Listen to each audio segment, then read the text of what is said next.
What's up, guys? Kaijudoyoshi here, back with another deck profile. This is my Mono Dark deck. Yeah, I just felt like building this. I just had the extra cards for it. I wasn't actually using any of my dark stuff, so I figured I'd just throw this together. Yeah, really cool deck. You know, it pretty much just controls. It has like so much destruction on field, hand, and yeah. One thing it can't really do is that it doesn't really have any draw power outside of one card. But yeah, it's still a really good deck, and I recommend that you try it if you have some random dark cards lying around. Alright, so yeah, start out 3 Scavenging Chimeras. This card is like such a great card.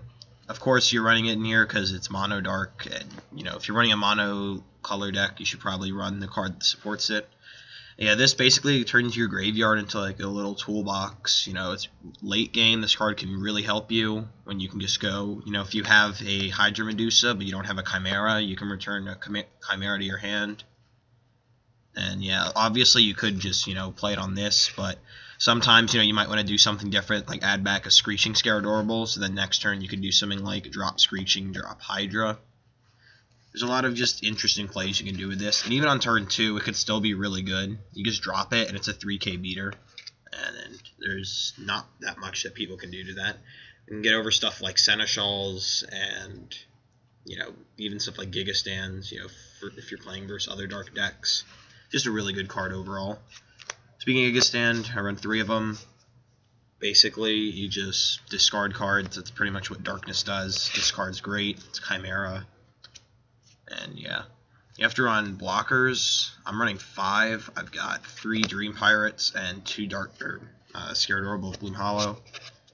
I'm just running these because, well, number 1, I don't have a 3rd Scaradorable Gloom Hollow, and number 2, I think that these are the best dark blockers. I'm not a huge fan of Skeeter Swarm or Rupture Spider because, you know, they don't really stay on the field. It's nice to have them, but like, your opponent could easily play around them. You know, they can attack with something and hope that you block it, and then when you do block it, they can, you know, it'll actually help them because now your blocker's gone and they can attack with everything else. But yeah, these are just solid guys. Both of them can attack when they need to. Obviously, Dream Pirate will die if he attacks, but, you know, there are going to be certain situations where you need to attack with him. Scaradorable is just great versus a whole bunch of different cards. Alright, 4 drops. I've got 3 Screeching Scaradorables just for an added destruction. This deck has a really hard time versus Rush because you don't really have that many early plays. This card can help a lot versus Rush. Get rid of their small monsters, get rid of their Evo bait and stuff like that. And it can also really help versus blockers too. The blocker effect is really underrated. I don't see people actually like using it that much. But yeah, it can come in handy a lot of the time. And 3 Fumes, because if you're running dark, especially mono dark, you should be running 3 Fumes. This card is amazing. Alright, next up for 5 drops, 3 Hydra Medusas. The only evolution in here, I don't really like Tekamora. I might think about putting 1 in here, just as a beat stick, but I don't actually have one at the moment, and I've been doing perfectly fine with just 3 Medusas. Medusa's another just like amazing card. It's one of the best cards in the game at the moment, and of course if you're running this many Chimeras, then there's really no reason why you shouldn't be running it. Alright, next up we've got 3 Blackfeather the Shadow Abyss. Basically the main reason why I wanted to build this. It's an amazing card. So much draw power, and it adds to the deck. I mean, destruction, you know, you have all of your spells, you know, Bone Blades and Terror Pits and stuff.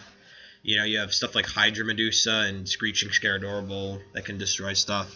Pretty much, once you draw like 1 card off this card's effect, you know, it's already pretty much replaced itself. And then if you keep going from there, it just gets really good. Next up for 6 drops, the finisher of the deck, 3 Dark Scaradorables. This card's amazing. Pretty much you save this card for when you know that you're trying to push for game. Basically, you drop this, get rid of a shield. If they don't have an answer to it, you just win from there pretty much, which is why I like the card a lot. I run 3 just because I want to get to it as fast as possible. And last monster of the deck, 2 Razorkinder Puppets. I don't run 3 because 6 drop really isn't that easy to get to at this deck. And yeah, I mean, this is a nice card to have, but sometimes at turn 6, your opponent won't have a hand with this deck because this deck does a lot of discarding. So yeah, it's really nice for stuff like Gilliflame and Prickleback and stuff that just returns to the hand after it does its job. But yeah, I'm not running 3 or anything because late game, when you do drop it, it can be dead, and it's pretty useless for decks like Rush too. Alright, so yeah, that's it for the monsters. Now for the spells. I'm running 1 Spectre Claw. I had 39 cards in here, so I decided to move it up to 40 by just squeezing in a Spectre Claw. Spectre Claw is a decent card. It's a Shield Blast. Discards a random card. Or not a random card. Your opponent discards a card of their choice. If it was random, it'd be really good. 3 Bone Blades, just for destruction. Combos, you know, with Black Feather, obviously. My favorite card in the deck, just because of its versatility, 3 Return from Beyond. I think this card's a lot better than Dark Return in here, because there are so many things that you just want to put on the field immediately, whether it's one of your blockers, or whether it's your Fumes or Screeching Scaradorable, or even your Scavenging Chimera. You know, if you put it on the field, that way when you like go for your turn, it's able to actually attack and stuff. Same thing with Giga Stand. Just a really versatile card. It makes your Hydra Medusas a lot more live, too. And, you know, it can prevent you from dying as well, like I said, by bringing up blockers.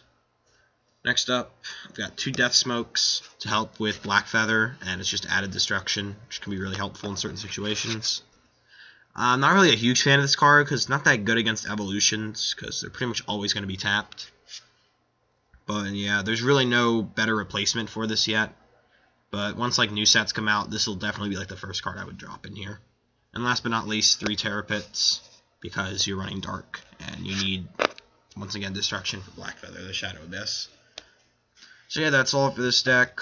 Like I said before, basically you just discard your opponent's hand, and you pretty much don't let them keep many monsters on the field either. And if you want to, you can gain massive advantage by just getting so much draw power off of Black Feather Shadow Abyss. Another thing about Black Feather Shadow Abyss is that if you run over a monster, you also get to draw a card. So plenty of times I've just like had Black Feather Shadow Abyss, even by itself, just run over a monster and then just draw a card off that. And it's really helpful. So yeah, that's all. Hope you guys liked the video. Thanks for watching, and peace.